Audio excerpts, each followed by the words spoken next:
శ్రీకాకుళంలో విశాఖ ఏ కాలనీకి చెందిన నిమ్మర్తి కమల ఇంటి ఆవరణలోని మామిడి చెట్టు ఒకే గుత్తికి 25 కాయలు కాసింది.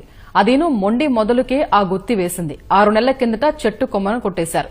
మిగిలిన మొదలకు ఆకులు కొమ్మలు లేకున్నా గుత్తులుగా పూత పూసింది. దాన్ని జాగ్రత్తగా సంరక్షించడంతో ఇప్పుడు కాయలు కాశాయని కమల చెప్పారు. దీని గురించి జిల్లా ఉద్యాన శాఖ అధికారి రత్నాల వరప్రసాద్ ని అడగ్గా కాండానికి పూత రావడాన్ని కాలిఫ్లోరియస్ నేచర్ అంటారని తెలిపారు. సాధారణంగా పనస, కోకో చెట్లు ఇలా కాస్తాయని, మామిడిలో ఇది అరుదని తెలిపారు.